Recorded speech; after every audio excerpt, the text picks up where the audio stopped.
would you grace us with your presence?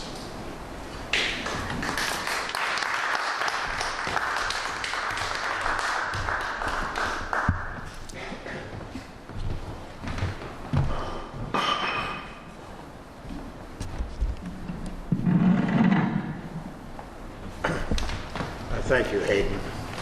I'd like to change the subject immediately to Father's Day. I didn't write anything for Father's Day, but I have fathered 6 children. I just don't seem to find time to write about it. I have a few poems here I'd like to read. I've been off the circuit for a while. It's good to be back among talented people. I really feel this is another area of my life that's so enriched. The talent is incredible. This first poem is called Relationships with Needs. The essence of relationships lies hidden within me. Though we think of 2 people, it's about me, not thee. Relationships that have needs have seeds that will determine my deeds. Moving through life, unexamined, empty, no matter how slight, I have a need for another to fill me, so I have an end in sight. With an end in sight, I do not connect nor have that spaceless communion. When we meet each other's needs, it's comfortable, but an illusion of union. Relationships that have needs have seeds that determine my deeds. The using of others to fill my emptiness will breed fear. Yes, there's a possible loss, so we will insist they stay near. The need to possess, whether subtle or bold, will certainly have implications. Envy, jealousy, suspicion, conflict. You know, normal relationship complications. This process of using others to be someone, to belong, to fill me. The cause of most painful relations, the ones that can eventually destroy me. Relationships that have needs, have seeds that determine my deeds. My resolution to relationship issues is that I arrive full, nothing to fill. Knowing and loving yourself, there's not even a need for coping skills. Then I would arrive, whatever the attraction, basically just wanting to share.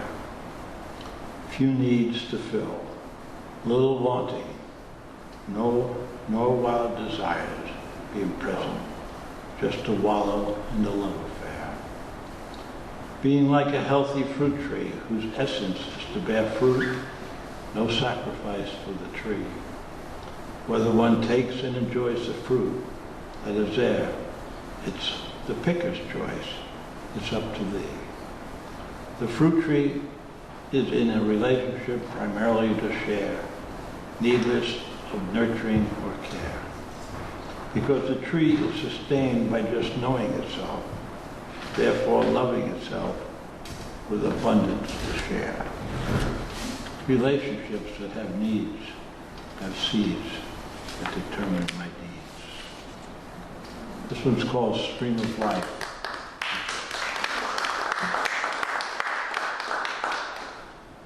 Stream of life, thinking is of the past. I never seem to remain with just the feeling, pure and simple. But like a builder, I frame the feelings with the paraphernalia of words. I live in a wordy world of labels, like stones across a stream. I gingerly step from one label to another, not allowing myself to experience the wetness of the stream of life. At best, I only know the dampness of existence, which is made of the past. My thinking, my labels, my memories of past experiences are like a bridge across the stream of life. Come wade with me in the stream of life, without labels, aware, awake, and alert.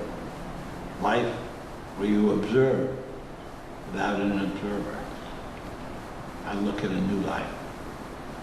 It is only in the present water of life that I will find joy, love, delight, compassion, and beauty. This poem was motivated by my coming home one afternoon with my wife, meeting my wife, having the realization with unusual clarity that I only saw an image of my wife, that I wasn't seeing her. That was 40-something years ago, and it still happens day in and day out. I just cheat myself of experiencing life by these images and labels that I put on people. I have one more, and then I'll to that.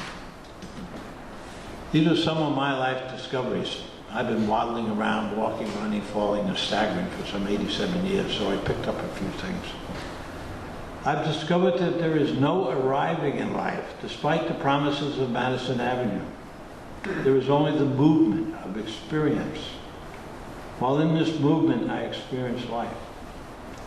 As I experience life, I have choices.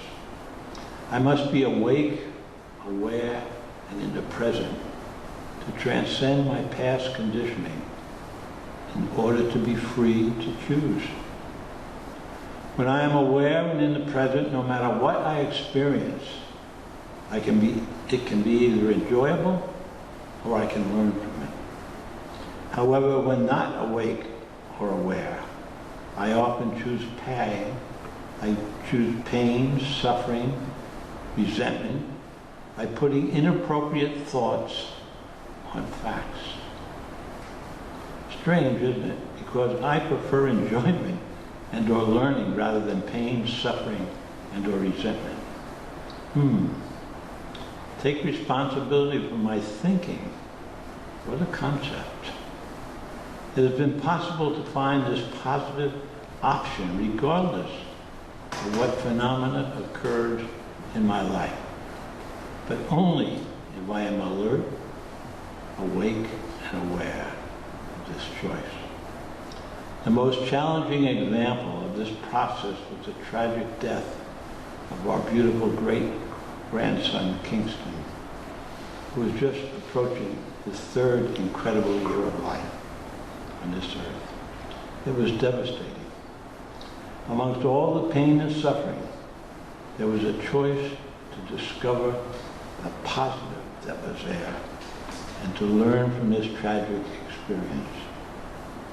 And I did. The foundation of my life is now built on my conscious choice to take responsibility not only for my behavior, but also my thoughts, my feelings, my values, my happiness, my entire life. I attempt to live with the philosophical tenets, I always do what I want to do. The 51% rule, for example, when 49% of me wants to drink and 51% of me doesn't want to drink, that is white knuckle sobriety. And it's mighty, mighty uncomfortable. Of course, the greater the percentage one way or the other in any decision, the more comfortable I'll be in doing what I want to do. No longer is it appropriate to look to others to blame or give credit for my actions, thoughts, and feelings. I didn't want to do it. It's not appropriate if I did it. Certainly, I'm influenced by many others, but I choose to ultimately own my own stuff. The more I am aware in the present and choose this way of life, the more my center of gravity is enhanced, low self-esteem diminishes, and that incredible flame of inquiry within me is fueled. I offer this for your examination.